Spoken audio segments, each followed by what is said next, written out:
अशोक यादव जी, जी आपके लिए तो विन विन सिचुएशन है। जितना ये बोल्ट कसेंगे उतना आपका साथ। अखिलेश जी ने कल ही बता दिया था, जबकि एक खबर पे उन्होंने ट्वीट को एक्सपोस्ट पे लिख दिया कि स्थायी नहीं, परमानेंट इसको हटा दिया जाए, डिजिटल अटेंडेंस होना ही नहीं दिया जाए।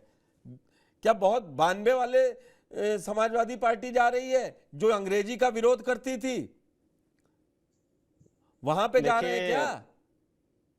जो अब क्या इंटरनेट का विरोध कर रहे हैं, डिजिटल अटेंडेंस का विरोध क्यों भाई? अखिलेश यादव जी तो ऑस्ट्रेलिया से पढ़े हैं। देखिए पुष्कर सर, अखिलेश यादव जी की सरकार में ही लाखों बच्चों को लैपटॉप दे करके उनको आधुनिक बनाया गया। अखिलेश जी की सरकार में ही न्यूयॉर्क और सिंगापुर की पुलिसिंग की तर्ज पर उत्तर प्रदेश में डायल 100 सेवा दिया गया। हम लोग मॉडर्निटी का हमेशा सपोर्ट करते आए हैं। हम लोग हर व्यवस्था को, माननीय अखिलेश यादव जी ने कहा था कि अपराध को रोका जा सकता है तो टेक्नोलॉजी से रोका जा सकता है। तो टेक्नोलॉजी बहुत अच्छी चीज है, लेकिन सवाल कहां खड़ा होता है कि अगर सरकार को कोई नियम किसी विभाग पर लागू करना है तो उस विभाग के लोगों से कम एक कन्वर्सेशन हो जाए, एक डायलॉग हो जाए, टेबल टॉक हो जाए, तो उसके बाद जो भी उसका उस नियम कानून से जो भी समस्याएं उस विभाग के लोगों को आ सकती हैं, वो अपनी समस्या का सरकार से डिस्कस कर लेगा। तो मुझे लगता है कि जो शिक्षक समाज जो विरोध कर रहा है पुष्कर सर, वो विरोध उसका है कि जो डिजिटल अटेंडेंस या जो ऑनलाइन अटेंडेंस से जो दुश्वारियां हो सकती हैं या हो रही हैं, उन दुश्वारियों को लेकर के शिक्षक आंदोलित है। वो डिजिटल अटेंडेंस को लेकर आंदोलित नहीं है, उसके जो दुश्वारियां हैं उन दुश्वारियों को लेकर के वो परेशान। वो दुश्वारियों को लेकर दुश्वारियों पर ध्यान दे दे। जी हाँ, मैं आपसे जो सवाल पूछ रहा हूं उस पर आपने नहीं बताया। अखिलेश यादव जी जो कह रहे हैं वो कहां तक जायज है कि डिजिटल अटेंडेंस होनी ही नहीं चाहिए? मैं 1 सेकंड में आपको ट्वीट पढ़ के उनका सुना देता हूं। उन्होंने तो उपचुनाव से भी जोड़ दिया है उसको, देखा ही होगा आपने। दरअसल राजनीति उन मुद्दों पे कीजिए। आप तो प्रोग्रेसिव राजनीति अखिलेश यादव करने के लिए जाने जाते हैं कि वो तो कहते हैं कि हमने हर चीज बनाई है, हम तो मॉडर्नाइजेशन, वो तो कहते हैं हमने सबसे पहले एक्सप्रेसवे दिया, मेट्रो दी जी, और आप डिजिटल का विरोध करेंगे। ऐसे कैसे काम चलेगा? नहीं सर, जो डिजिटल से जो दुश्वारियां हैं उस परिप्रेक्ष्य में अखिलेश यादव जी ने कहा है कि जब तक ये दुश्वारियां दूर न हो जाएं तब तक डिजिटल अटेंडेंस पर अस्थायी रूप से रोक लगाई जाए।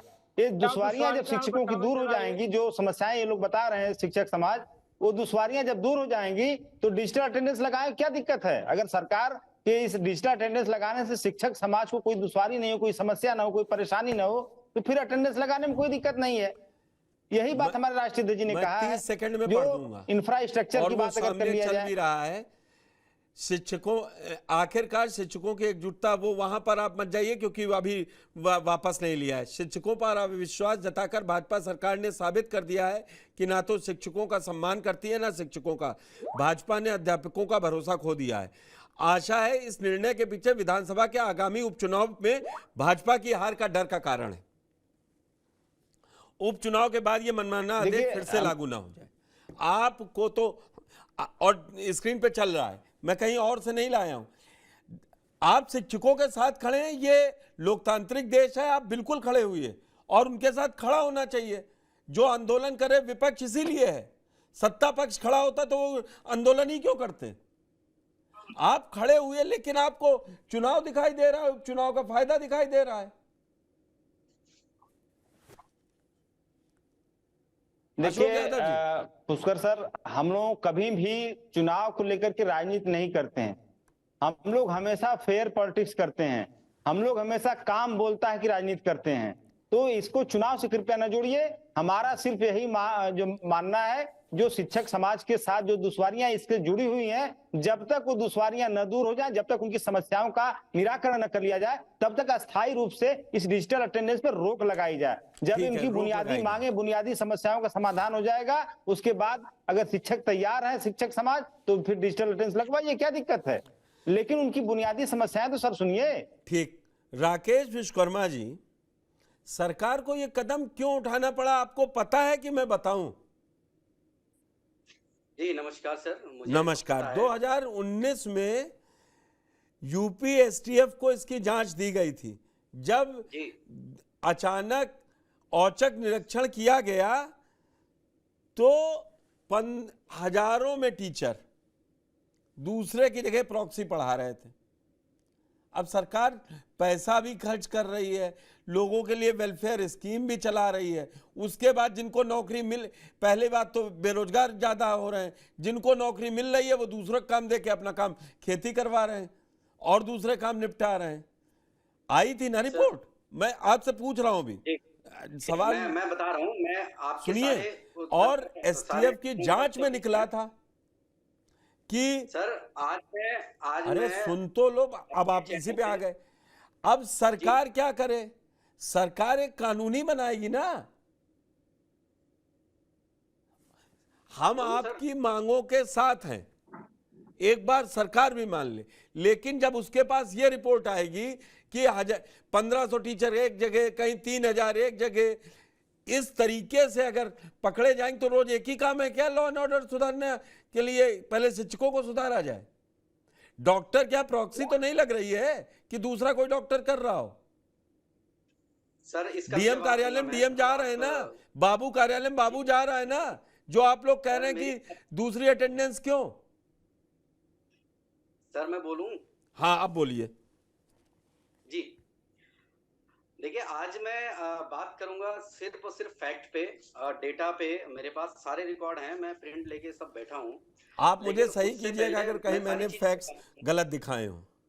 लेकिन मैं सबसे पहले जो अभी अशोक पांडे सर ने बात करी है कि प्राइवेट सेक्टर में, बैंकों में या हर जगह इनका बायोमेट्रिक लगा है, तो इसके बारे में मैं बोलना चाहूंगा कि शहरी क्षेत्रों में जो बैंकों की बात कर रहे हैं, प्राइवेट सेक्टर में बात कर रहे हैं, वहां पे प्रॉपर ब्रॉडबैंड कनेक्शन लगे हैं और वहां पे 4G 5G जितने भी नेटवर्क होते हैं अच्छे से अच्छे, वहां पे उनको फैसिलिटी मिलती है। तो इसका कंपेयर तो हमारे सुदूर ग्रामीण क्षेत्रों के स्कूल से तो बिल्कुल भी मत करें। दूसरी चीज जो अभी आपने मुद्दा बताया संभल का, सर इस पे मैं ज्यादा टिप्पणी नहीं करूंगा, लेकिन मेरा थोड़ा सा परसेप्शन इस बात पे कि जो वो स्क्रीन टाइम डीएम सर ने देखा होगा, हो सकता है मैं गलत हूं, वो रात्रि 12 बजे से अगली रात 12 बजे तक का होता है पूरा स्क्रीन टाइम। वो मेरे पास भी, आज मैंने भी एनालिसिस किया कि कितना टाइम मैं इसमें फोन को यूज करता हूँ, तो मैंने देखा वो रात 12 बजे से ही है सर। 1 घंटे का, उसमें 1 घंटे 17 मिनट का कैंडी क्रश है, बाकी सारी चीजें व्हाट्सएप, गूगल और आपके ये और भी जितने सोशल प्लेटफॉर्म है, ये सब कहीं ना कहीं शायद 20 मिनट 25 मिनट। और हम लोग इसलिए भी ये जरूरी है व्हाट्सएप, हम तो चाहते नहीं सर विभाग हमें फोन दे, हम तो नहीं चाहते, हम तो कीपैड फोन रखना चाह रहे हैं, लेकिन आदेश ऐसे ऐसे आते हैं सर कि हमें मजबूरी में फोन ऑन करना पड़ता है। ठीक है, तो हो सकता है उन्होंने खेला हो, लेकिन ये भी तो हो सकता है कि अगर उन्होंने रात में खेला हो सर, उसमें टाइम तो मेंशन नहीं है ना आदेश में कि इन्होंने इसी टाइम खेला है। खैर इस मुद्दे पे मैं ज्यादा नहीं जाऊंगा, लेकिन मैं बताऊंगा कि आखिर हम लोग आज इस विरोध में क्यों हैं, कुछ डिजिटल विरोध में क्यों। मैं डिजिटल के तरीके से जो हमारे बेसिक शिक्षा विभाग में डिजिटल तरीके से कार्य होते हैं उसके बारे में मैं डिस्कस करना चाहूंगा। पहला पॉइंट हमारा है सीएल का मुद्दा।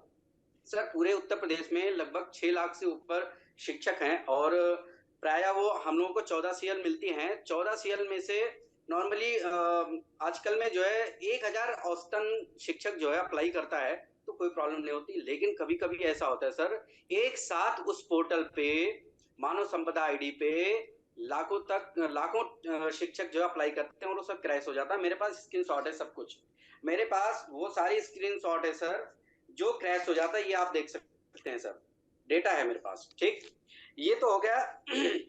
अभी हाल की बात बता रहा हूँ सर। एक ऐसे ही हुआ, हमारे साथ के एक शिक्षक हैं, उन्होंने सुबह अप्लाई, रात से अप्लाई करना शुरू किया, लेकिन सुबह तक वो अप्लाई नहीं हुआ और मजबूरी बस उन्हें ऑफलाइन अपनी जो लीव है वो हमारे स्कूल को भेजना पड़ा। और हुआ ये कि उसी दिन हमारे यहाँ चेकिंग हुई और उनका ऑफलाइन माना गया। हमारे पत्र व्यवहार तक में चढ़ाया हमारे हेड साहब ने, सब कुछ एकदम उसमें सीएल है रेड कलर से, सब कुछ बाकायदा मेंशन, लेकिन उन्होंने कहा ऑनलाइन क्यों नहीं हुआ, और उनकी 1 महीने की वेतन रोक दी गई। उसके बाद उनके चक्कर कटे ऑफिसों के, ठीक है।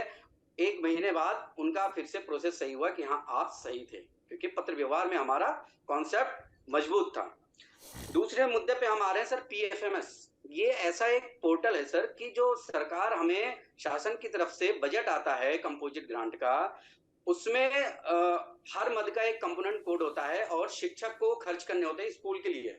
होता क्या है सर, जैसे 31 मार्च आने वाला, हमें 1 हफ्ते पहले, 10 दिन पहले पूरा बजट भेज दिया जाता है कि आप इसका चालान जनरेट करिए और उसके बाद उस चालान को बैंक में जमा करिए। बैंक 4 बजे तक ही खुलता है। अगर ठंड के टाइम पे मान लीजिए स्कूल 3 बजे तक होता है सर, जो टीचर 40 किलोमीटर 50 किलोमीटर दूर स्कूल, गांव, अपने घर से स्कूल आता है, फिर वो बैंक भी जाएगा, बैंक वाले तो मना कर देंगे। फिर भी टीचर जैसे तैसे वहां पे जाता है और गिड़गिड़ा के अपना काम करवाता है। उसके बाद अगर वो फेल हो जाए सर, उसके बाद भी अगर बैंक की गलती है किसी की, उससे फेल हो जाए, तो एक के बजाय 10 चक्कर लगाने पड़ते हैं। क्यों? क्योंकि वो अगर वो पैसा नहीं पहुंचा संबंधित फर्म को जहां से हमें सामान लेना होता है, तो वो शायद हमें अपनी जेब से भरना पड़ेगा, और वो भरते भी हैं। इस पीएफएमएस ऑनलाइन डिजिटल का मैं एक सबसे बड़ा ड्रॉबैक बताऊंगा सर। मान लीजिए सरकार ने हमसे कहा कि स्पोर्ट्स ग्रांट की आपके पास पैसे हैं, आपको कहीं से लेना है। मैं एक फर्म पे गया, वहां पे मैंने इंक्वायरी करी, उन्होंने कहा मैं आपको सारे सामान दे दूंगा, आप मेरे नाम पे बिल जनरेट करवा दो। मैंने चालान बैंक में जमा कर दिया और वहां पे गया। उसके बाद वो कह रहा है दुकानदार कि हमारे पास ये सामान नहीं है, इस क्वालिटी की है। अब हमारी मजबूरी बन गई सर, वहां उस सामान को लेना ही है, चाहे वो कैसा भी दे। क्यों? क्योंकि उसके नाम से, हम उस फर्म के नाम से हमने बिल ठीक है। जनरेट किया, अब और मैं हम बार्गेन नहीं कर सकते वहां। तीसरा पॉइंट सर, डीबीटी। डीबीटी ऐसा होता था पहले, आज के 5-6 साल पहले की बात है, सरकार हम लोगों के एसएमसी खाते में पैसे भेजती थी और हम कोटेशन लेते थे ड्रेस की। बच्चों को ड्रेस में मोजे, जूते और स्वेटर, बैग और 2 जोड़ी यूनिफॉर्म हम सिलवा के उन्हें जो है एक फर्म से कांटेक्ट करके सैंपल लेते थे, कोटेशन। उसके बाद उनको पेमेंट कर देते। 100 बच्चे हैं तो 100 बच्चों का ड्रेस दिया जाता था। सर यकीन मानो, उस टाइम ऐसा था कि सारे बच्चे स्कूल में ड्रेस पहन के आते थे। लेकिन अब मैं आपको डिजिटल का हकीकत जो बता रहा हूँ सर, डीबीटी के माध्यम से ज्यादातर बच्चों के आधार कार्ड नहीं बने होते हैं। ग्रामीण परिवेश से उनके माँ बाप ऐसे होते हैं जो सुबह मजदूरी करने निकल जाते हैं, शाम को आते हैं, और उन्हें ये तक नहीं पता होता है कि हमें क्या कहता है, अपने बच्चों का आधार कार्ड भी सही करवाना है। उसकी वजह से पैसे फंस जाते हैं सर। एक डेटा मैं आपको बता रहा हूँ, पूरे उत्तर प्रदेश में 10 से 15% हर साल ऐसे होते हैं जो बच्चे डीबीटी के तहत से, उनकी आधार कार्ड के तहत से, या उनके कभी कभी ऐसा होता है उनके खाते सीट नहीं होते हैं, या आधार कार्ड से लिंक नहीं होता, या उनका लोन अकाउंट होता है, उनके पैसे फंस जाते हैं, और इस वजह से उन बच्चों को पैसे नहीं मिल पाते और वो बच्चे ड्रेस नहीं सिलवा पाते हैं। आपको सारी चीजें पता है सर। ये तीसरी कहानी है सर। हमारे पास सुप्रीम कोर्ट ने एक आदेश किया था कि आप आधार या डिजिटल या डीबीटी के ऐसे किसी माध्यम की वजह से आप जो उनका अधिकार है निशुल्क अनिवार्य वाला, उससे आप उनको वंचित नहीं कर सकते हैं। ये मेरे पास इसका भी बिल्कुल आदेश है, सर। पता है, ये हमने वो प्रिंट पता निकाल है। लिया, आप चाहेंगे सर। अभी दो पॉइंट और हैं सर, बस लास्ट है ये हमारा। उसके बाद अब आती है, अभी मुद्दा उठा था बाराबंकी और उन्नाव जिले में शायद वेतन कटने का। तो मैं आपको बता दूं सर, कोर्ट ने, उच्च न्यायालय ने एक आदेश दिया था कि आप किसी भी स्थिति में शिक्षकों का वेतन नहीं काट सकते, और इसके एवज में 22 मार्च 2024 को, इसी साल महानिदेशक महोदय का लेटर आया है कि आप किसी भी परिस्थिति में शिक्षकों का वेतन नहीं काट सकते। अब जबकि हम अपने हक के लिए संघर्ष कर रहे हैं, चाहे वो सोशल मीडिया हो, ट्विटर हो, या आपका चैनल हो, या हम सड़कों पे हैं, धरने दे रहे हैं, तो कहीं ना कहीं हम अपने हक की मांग कर रहे हैं। हम कहीं दंगा फसाद नहीं कर रहे हैं, किसी का घर नहीं तोड़ रहे हैं सर, लेकिन फिर भी वेतन रोका गया। तो ये तो कहीं ना कहीं आप खुद इस आदेश की अशोक जी, ठीक है, अवहेलना कर रहे हैं। मैं तो आपकी बात समझ गया। राकेश, एक मिनट।